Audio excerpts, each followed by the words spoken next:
Olá a todos vocês. Bom, gente, esse é o canal Brilhou no Céu da Pátria. Deixe o seu like, compartilhe esse vídeo com seus amigos aí nos grupos de WhatsApp, deixe o seu comentário e vamos que vamos. Compartilhe para 10 amigos e para 100 inimigos. Os inimigos são muito, então compartilha para eles aí, quem sabe eles não tenham um maior convencimento aí de algumas questões que nós iremos tratar. Bom, pessoal, o que eu quero falar para vocês hoje é como era a segurança nos anos 80, né? Quando a gente era criança, como era a segurança, como era no regime militar, se era diferente, né? Se criminosos, psicopata tinha vez, igual nós vemos nos dias de hoje, né? Criminosos sendo idolatrados. Bom, eu vou contar um pequeno testemunho para vocês aqui, que eu mesmo testemunhei quando eu tinha em torno de 6, 7 anos de idade. Nós morávamos numa cidade pequena, no Nordeste, e um rapaz que era vendedor ambulante, vendia numa bicicleta, ele foi assassinado por criminosos. Mataram esse rapaz e roubaram as suas mercadorias. A polícia veio de uma cidade maior e, junto com o efetivo da polícia, se juntou todos os cidadãos, pai de família, todo mundo armado. O chefe de polícia colocou de dois em dois para saírem juntos para procurar esses criminosos. Na mata, pelas estradas, por tudo quanto é lugar. Os cidadãos de bem, juntos de dois em dois, armados, junto com os policiais, procurando os criminosos.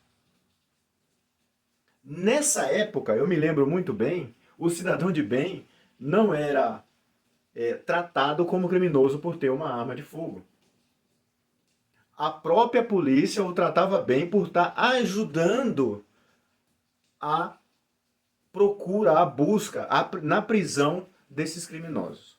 Para vocês verem a diferença, como era no final dos anos 80 e até a entrada de um presidente aí socialista, comunista, que é tudo a mesma bosta, socialismo e comunismo, entrar, que é um tal de Fernando Henrique, que é quem começou a avacalhar toda a situação da legítima defesa e da segurança. Bom, eu vou colocar um gráfico aqui. Bom, pessoal, aqui está um gráfico, está também a fonte da internet, do site de onde eu peguei esse mapinha aí da violência, dos anos 80 aos anos 2016. Tudo bem, pessoal? E daí tá os comandos, né, de quais partidos políticos o Brasil ficou nas mãos.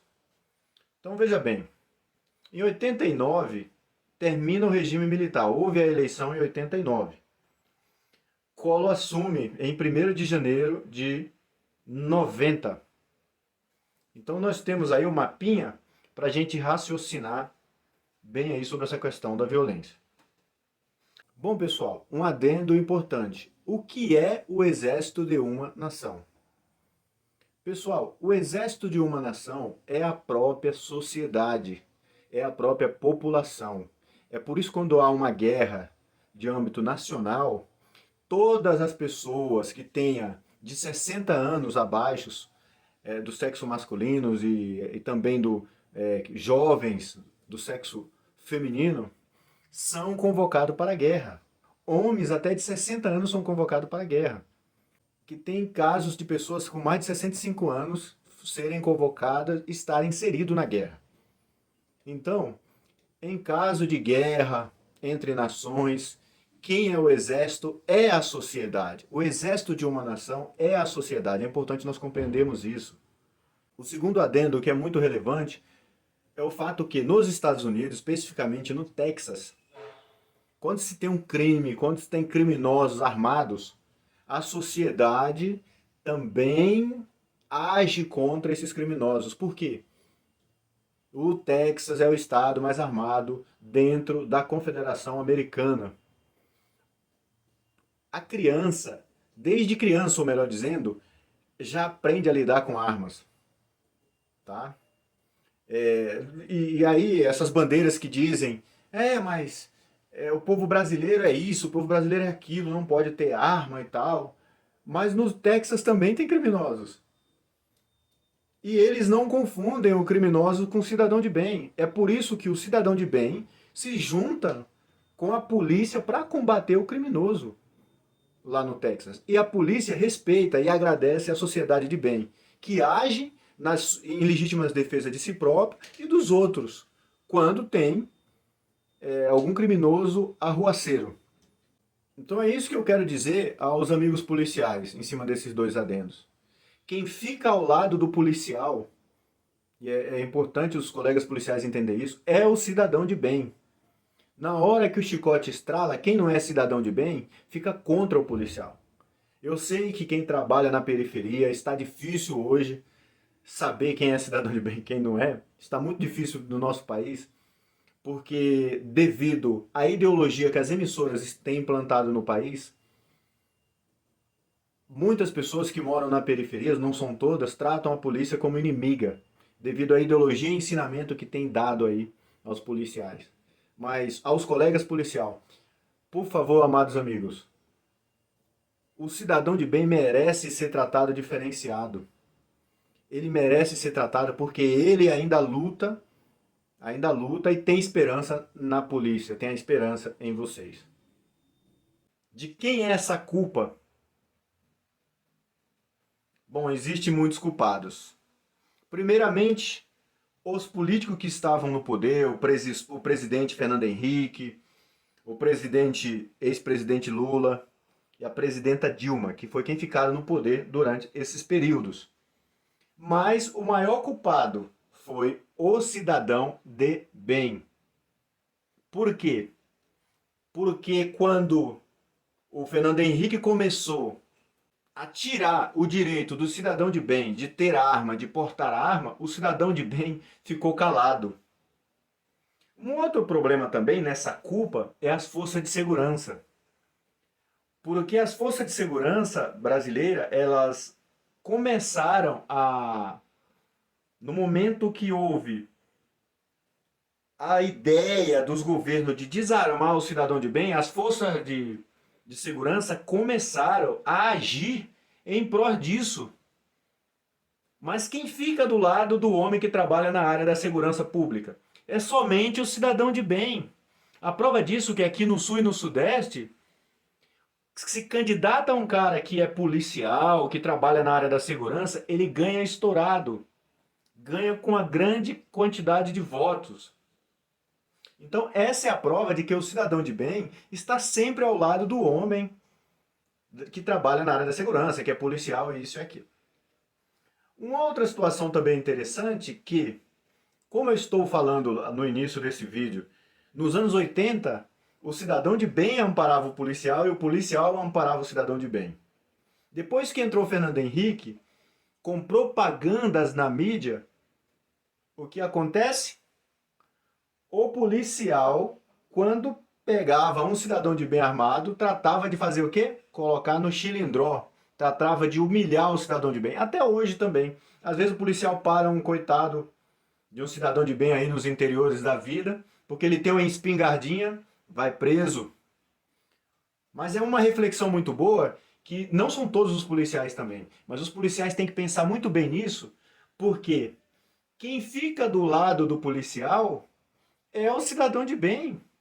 As políticas públicas que foram implantadas por Fernando Henrique, por Lula, Molusco da Silva e por Dilma, e agora de novo em 2024 por Lula, é desarmamentista do cidadão de bem. Veja que a criminalidade só cresceu e o cidadão de bem foi o quê? De certa forma inibido. Agora saiu um decreto aí do STF, decreto não, é como se fosse um decreto, mas saiu aí uma nova lei aprovada pelo STF que vão prender o cara até com faca, até com arma branca. O cara agora é pote ilegal de arma branca. E tem muitos policiais que cumprem determinadas leis. Não, é a lei porque a lei manda, que não sei o quê. Vou falar uma coisa para você, amigo policial. Se alguém estiver te batendo na rua, eu passo. Se eu estiver passando e você estiver trabalhando e eu for identificado que você é um policial, tenha certeza que eu vou me meter por você. Tenha certeza que se eu estiver passando eu vou fazer alguma coisa. Se tiver que apanhar vai ser dois caras, eu e você. Então, valoriza o cidadão de bem, é o que eu te peço, policial. Valoriza o cidadão de bem, você que trabalha na área da segurança. Porque são as pessoas que acreditam em vocês e que defendem vocês. Agora, toda lei que é colocada no nosso país, leis absurdas que desarmam o cidadão de bem, ou seja, entrega o cidadão de bem de bandeja para o criminoso, a polícia trata de cumprir essa lei. Os policiais tratam de tratar o cidadão de bem como se ele fosse um Zé Ninguém, um bandido, um criminoso. Às vezes o cara é pego nos interiores da vida aí com a espingardinha dentro de casa, vai preso. Igual teve casos em Minas Gerais de uma senhorinha que tinha armas antigas em casa, foi presa. Não, é a lei, é uma lei. É absurdo. Um policial que faz uma parada dessa é absurdo, meu. É absurdo, ele não bate bem das ideias. Porque são as pessoas que acreditam nesses policiais. Não, mas é a lei, mas é a lei. Eu queria ver se fosse um parente dele, se fosse a mãe dele, o filho dele, se ele ia agir da mesma forma. Bom, o gráfico tá aí. Os senhores que estão vendo o vídeo, raciocinem aí. Olha só. O crime só cresceu ou não? Depois que entrou a nova república. Vou estar colocando outro gráfico aqui.